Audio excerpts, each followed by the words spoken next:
The Wind in the Willows, Chapter 2, The Open Road. Summer had settled warmly over the river, and Mole was beginning to feel that the water and changing light belonged to his world as much as his underground home once had. Yet there was still an animal Mole had heard about again and again, always with amused affection and often with a sigh, Mr. Toad of Toad Hall. Ratty, would you take me to call on Mr. Toad? I've heard so much about him. I thought that question was coming. Yes, certainly. Toad is good-natured, generous, and always glad to see his friends. He is also convinced that whatever he has just discovered is the finest thing in the world. He sounds rather splendid. He can be. He can also be exhausting. They rode upstream until a handsome red brick house rose above a broad green lawn, its windows flashing in the sun. There it is, Toad Hall. The creek leads to his boathouse. Inside hung rowing boats, sailing boats, punts, and little craft of every kind, from polished and unused to broken and in need of repair. Why are they put away? Because boating is over, for Toad at least. Last week, no life was worth living unless it was lived in a racing boat. This week, the boats have joined his past enthusiasms. And what happens to all of those? They gather dust until he gets a reminder that they are there. They found Toad in the garden, with a map spread across his knees. He sprang up at once. Hooray! This is absolutely splendid! Ratty, my dear fellow, how very kind of you! And this must be dear Mr. Mole. Delighted, charmed, honoured. Any friend of Ratty's is, of course, a friend of mine. I am very pleased to meet you, Mr. Toad. And I am very pleased to be met. You have arrived at the most fortunate moment imaginable. I was just about to send a boat down the river with strict orders that Ratty should be fetched at once, whatever he was doing. An absolute triumph of kismet, I say, to have you both splendidly delivered right to my doorstep, and I didn't have to lift a single finger. Prepare yourselves for a new chapter in your lives, gentlemen. Before the new chapter begins, how is the rowing? Oh, pooh, boating.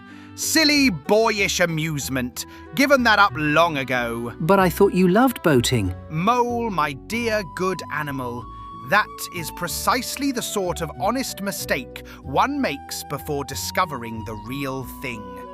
I too was once deceived.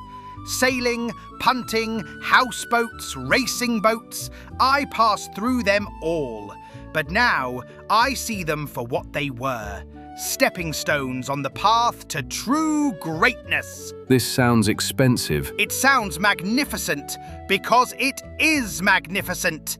Come with me to the stable yard, both of you, and you shall see what you shall see. There stood a brand new caravan, painted canary-yellow and green, with red wheels, brass fittings, snug windows, and a cheerful little roof. Oh my. There is real life for you. The open road, the dusty highway, the heath, the pommon, the hedgerows, the rolling downs. Here today, somewhere else tomorrow. Travel, change, excitement. And mud. Ah, picturesque mud. And work. Divided according to temperament. You are wonderfully practical, dear Ratty, and I would never rob you of the pleasure.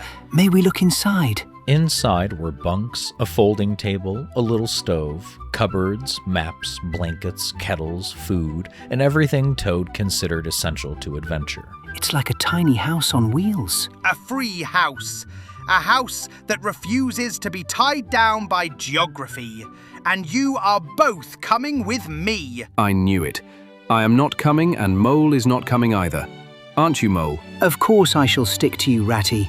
All the same, it does sound as if it might be rather fun. There speaks an honest heart. There speaks an inexperienced one. Over lunch, Toad described campfires beneath the stars, friendly villages, and mornings when one did not know where they would be at nightfall. Would we truly sleep in the caravan? And cook beside the road? Every night, naturally. And who feeds the horse, lights the fire, cooks the meals, washes the plates, reads the map, and mends things when they break? Ratty, you ask exactly the sort of questions that prove how valuable you will be. I rest my case. That was not an offer. Ratty, We need not go far. I could help. And make Aunt Emily's cucumber and cream cheese tea sandwiches. There will be the most excellent supper, Ratty, I assure you. Very well. One short trial. No heroics, no nonsense, and we turn back when I say so. Agreed entirely. We leave this afternoon. You have not listened to a word. I listened beautifully. The old gray horse had not been consulted and showed little eagerness for the new life. While Rat and Mole caught and harnessed him, Toad packed bags, baskets, pans, bottles, and several mysterious objects that he said were indispensable. At last they rolled into a golden afternoon. Dust rose softly from the lane, birds called from the orchards, and the yellow caravan followed like a small piece of traveling sunshine. My, oh my. It is beautiful. Isn't it, Ratty? And dusty. Dust is part of the romance. Then romance has got into my eyes. Where shall we stop tonight? Wherever the road invites us. No cares, no worries. That, my dear Mole, means he does not know. Knowing is overrated. Discovery, Mole. Discovery is the thing. Hey, I say, Ratty, take some refreshment too. That night they camped on a quiet common and ate beside the caravan while Toad planned journeys to places still unseen. At last they began to tire, and Toad began heading to his bed in the caravan. Talk about your river. Pah, this is the real life for a gentleman. I say, good night, gents. I don't talk about my river, but I think about it, Mole. I think about it all the time. Ratty, shall we run away tomorrow morning very early and go back to our dear old hole on the river? No, old fellow. We shall see it out a little longer. These fads of his never last very long, and he wouldn't be safe if left to himself. But thanks awfully. Good night, Moley. Good night, Ratty. The next morning, Toad slept in while Rat fed the horse, lit the fire, and cleaned the dishes. And Mole walked to the village for everything that their perfectly supplied caravan lacked. When Toad finally appeared, rested and cheerful, he admired the ease of life on the road. But by the third day, he was less enchanted with the hard work that his companions began asking him to do. Still, the caravan rolled on, until the quiet lanes met a broad, high road, and a faint hum began to grow behind them. And then you fit the horse, give a flick of the wrist, and away you skim. And so, my dear Ratty, I continued by stating my long-held philosophy that... Precisely. And what did you say to her? I said that a truly modern animal must not cling to old habits merely because they are comfortable. Ever onwards and upwards, I said. Progress, I said. Naturally.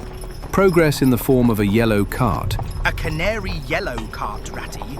There is a distinction. Never backwards, never timidly sideways, never creeping along as if the world were something to apologize to. Ratty, what's that sound? Onwards and upwards, I said. Toad, listen. And forwards. Oh, it's coming very fast. And faster! A motor car burst from the dust behind them. The horse reared. The caravan rolled toward the ditch, balanced there for a dreadful second, and crashed onto its side. Villains! You scoundrels! Road hogs! I'll have the law on you! I shall report you! I shall take you through every court in the country! Ratty, I think the horse is finally settling. Good. Now, let's see to the cart. Where is Toad? Toad was sitting in the middle of the dusty road with his legs stretched out before him, staring at the motor car as its dust cloud faded into the distance. A strange smile spread across his face. Brum brum. Toad, come and help us! Is he hurt? Not in any physical way. Oh dear. Oh my. To think I never knew. Oh no. What a glorious, stirring sight. The poetry of motion. The only way to travel. But Toad, your beautiful caravan is broken. I am done with carts forever. Forever has arrived quickly. Ratty, my dear friend, do you realize what you have done for me? If you had not come on this trip, I might never have seen it.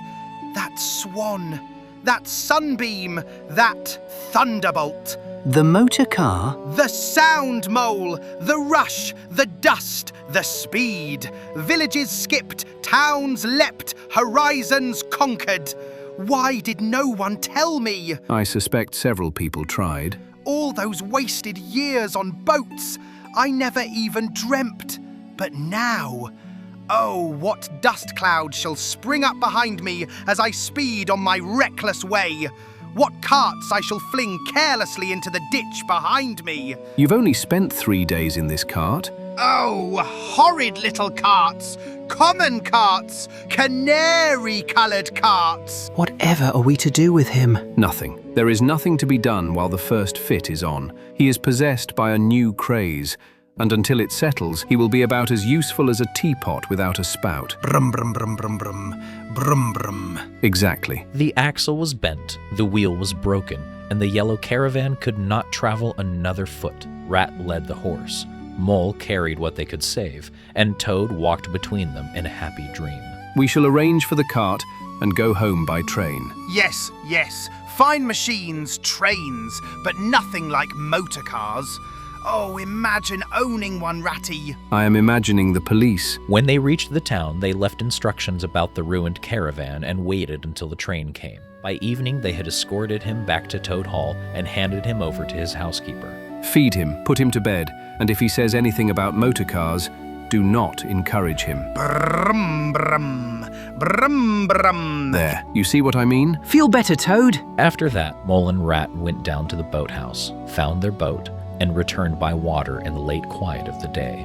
When at last they sat in Rat's little parlor, with supper finished and the fire glowing low, Rat gave a sigh of deep contentment.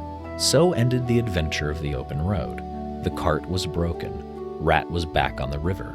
Mole had seen a little bit more of the world, and Toad, poor, splendid, impossible Toad, had discovered something far more dangerous than a caravan: speed.